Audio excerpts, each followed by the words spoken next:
वाराणसी पहुंचे आम आदमी पार्टी के राज्यसभा सांसद संजय सिंह ने कहा कि प्रधानमंत्री नरेंद्र मोदी की पुलिस ने सामाजिक कार्यकर्ता सोनम वांगचुक को धरना स्थल से हिरासत में ले लिया।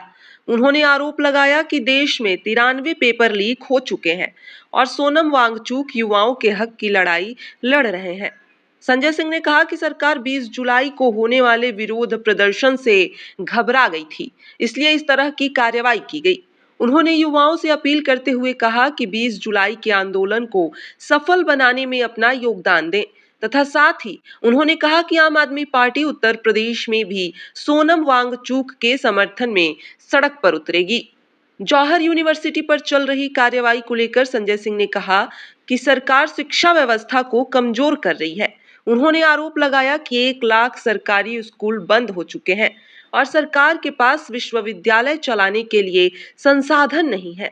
उन्होंने कहा कि कुछ लोग जौहर यूनिवर्सिटी गिराए जाने का जश्न मना रहे हैं, लेकिन अगर यही सोच जारी रही तो भविष्य में किसी भी शैक्षणिक संस्थान पर कार्रवाई हो सकती है। उन्होंने यह भी कहा कि शिक्षा संस्थानों को बचाना देश के भविष्य के लिए जरूरी है। पार्टी के नेता रमेश पटेल जी से मुलाकात करने के लिए आया था। हमारे प्रांत के अध्यक्ष काशी प्रांत के पवन तिवारी जी और जिलाध्यक्ष हमारे साथी कैलाश पटेल जी के साथ अभी उनके यहाँ जाऊंगा।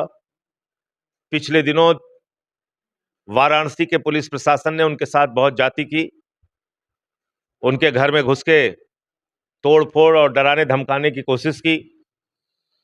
वजह यह है कि उन्होंने जबरन जमीनों को अधिग्रहित करने का विरोध किया। यहां सैकड़ों एकड़, हजारों एकड़ जमीन किसानों की जबरन काशी वाराणसी के जिला प्रशासन के द्वारा अधिग्रहित की जा रही है। बनारस में आके बैठेगा, हम लोग भी यहीं पे लड़ाई लड़ेंगे। फिर जितनी मर्जी होगी जेल भेजना, जितनी मर्जी होगी मुकदमा लिखना। आज जब मैं यहां पहुंच रहा था तो मुझे जानकारी मिली सोनम वांगचुक जी के बारे में कि उनके आमरण अनशन पर जो 21 दिन से वो बैठे हुए थे, तानाशाही पूर्ण रवैया अपनाते हुए प्रधानमंत्री नरेंद्र मोदी की पुलिस ने पहुंचकर उनको धरना स्थल से उठा लिया, सफदरजंग हॉस्पिटल में एडमिट कराया है। अभिजीत दीपके जी आंदोलन को आगे बढ़ाने के लिए भूख हड़ताल खुद से कर रहे हैं। मैं इस देश के युवाओं से अपील करना चाहता हूं कि सोनम वांगचुक बार बार आपके लिए नहीं लड़ेंगे। 93 पेपर लीक हुए हैं, नीट का पेपर लीक हुआ है, करोड़ों नौजवानों का भविष्य बर्बाद हुआ है। वो अपनी लड़ाई नहीं लड़ रहे हैं, आप लोगों की लड़ाई लड़ रहे हैं।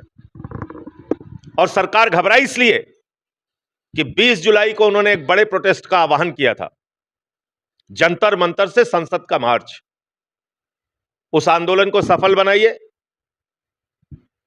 उसमें शामिल होइए। मैं यही अपील करना चाहता हूं युवाओं से। 20 तारीख को आम आदमी पार्टी उत्तर प्रदेश में बिना पार्टी का नाम लिए एक बैनर लेकर सोनम वांगचुक के समर्थन में निकलेगी। मैं अपील करता हूं दूसरे राजनीतिक दलों से भी, जन संगठनों से भी, किसान संगठनों से भी कि उस आंदोलन का हिस्सा बने। पेपर लीक इस देश के नौजवानों के लिए एक कोड़ साबित हो रहा है, एक अपराध और पाप साबित हो रहा है, जिससे उनको छुटकारा मिलना चाहिए। मुझे यह भी जानकारी मिली कि योगी जी जौहर विश्वविद्यालय गिराने जा रहे हैं। मोदी और योगी मिलकर देश को अनपढ़, जाहिल और गंवार बनाना चाहते हैं, क्योंकि अनपढ़ रहेगा इंडिया तभी तो अंधभक्त बनेगा इंडिया। 1 लाख सरकारी स्कूल बंद हो गए, 1,20,000 सरकारी स्कूल ऐसे हैं जिसमें एक टीचर है, 98,000 सरकारी स्कूल ऐसे हैं जिसमें बच्चियों के लिए टॉयलेट का इंतजाम नहीं, 1,19,000 सरकारी स्कूल ऐसे हैं जिसमें बिजली का इंतजाम नहीं। छत स्कूलों की गिर जाती है, बच्चों की मौत हो जाती है। मिड डे मील में नमक रोटी खाने के लिए दिया जाता है। जम्मू में मेडिकल कॉलेज बंद करा के लड्डू बांटा जाता है। देश भर में पेपर लीक कराया जाता है और अब जौहर विश्वविद्यालय पर बुलडोजर चलाने की तैयारी हो रही है। इतने कंगाल हो गए हो आप लोग। आपकी सरकार के पास कोई खजाना नहीं है। आप तो कहते हो लाखों लाख करोड़ रुपए का इन्वेस्टमेंट हो रहा है, एक विश्वविद्यालय चलाने के लिए पैसा नहीं है। बहाने ले रहे हो, अवैध जमीन पे बन गया, यहां बन गया, वहां बन गया। अरे हिम्मत है, चलाओ उस विश्वविद्यालय को अपने आप से। हिंदू मुसलमान सबके बच्चे वहां पे पढ़ते हैं। लेकिन बड़े अफसोस के साथ कहना पड़ रहा है कि लोग जश्न मनाने की तैयारी में है कि जौहर विश्वविद्यालय तोड़ा जाएगा। याद रखना, जैसे जौहर विश्वविद्यालय आज तोड़ेंगे, कल को इलाहाबाद विश्वविद्यालय भी तोड़ेंगे और काशी विश्वविद्यालय भी तोड़ेंगे। हमने तो इसी काशी में मंदिरों को टूटते हुए देखा है, लोगों के घरों और दुकानों को टूटते हुए देखा, और भारी संख्या में हिंदुओं की दुकानों और मकानों और मंदिरों को टूटते हुए देखा है। अभी चंदौली में एक मंदिर तोड़ दिया इन्होंने। ये किसी के सगे नहीं है, याद रखना।